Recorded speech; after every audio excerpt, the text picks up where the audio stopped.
Fighters of People's Army of Donbass smashed Kiev military column which tried to flee from the Balsava's pocket last night. Defenders of Donbass captured few Kiev soldiers and German, Czech arms. Today, US-backed Kiev military have shelled settlement Logvino, which now Russian fighters are using for controlling the road from Artomovsk to the Balsava. According to media reports, Kiev troops can go offensive in the sector soon.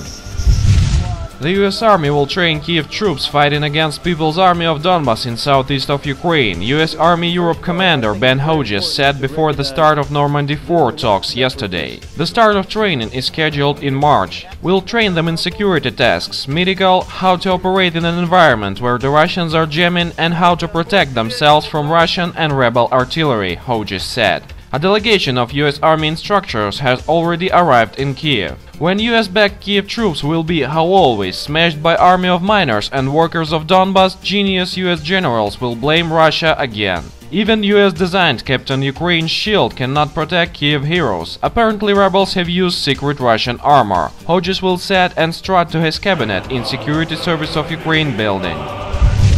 Seems Hodges really believed that Kiev is in war against Russian Federation. Then US Army commander forget the words of former NATO general and military expert Harald Kuyat. If Russia wanted it, it could end the war within 48 hours by sending regular troops into Ukraine. Kuyat said it on German television in the day before Hodges' statement. So whom of officials is lying? We know the answer. US-controlled Kiev government isn't in war against Russia, but it have started war against Russian-speaking population. And Washington strategists have forgotten that 278 million people speak Russian. Can puppet Kiev government win war against 278 million people? We don't think so.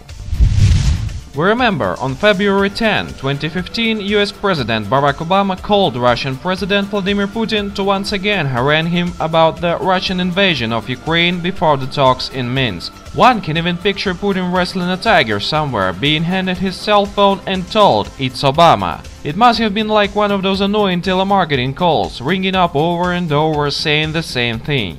According to the White House readout of the call, Obama called Putin to reiterate America's support for the sovereignty and territorial integrity of Ukraine and to underscore the rising human toll of the fighting and underscore the importance of President Putin seizing the opportunity presented by the ongoing discussions between Russia, France, Germany and Ukraine to reach a peaceful resolution, according to the White House release. Sounds a lot like newspeak language of the George Orwell novel 1984. What is interesting about the above is the obvious. The United States, the one indispensable nation according to Obama, is not at all involved in the potentially breakthrough talks of the European Quartet. Likely, the Europeans have an idea how to solve a European problem without the US demanding obedience or threatening a world war in the Minsk today.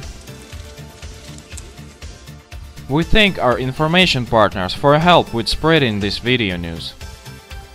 Subscribe to our channel to receive up-to-date information on the situation in Ukraine and current geopolitical events in Europe.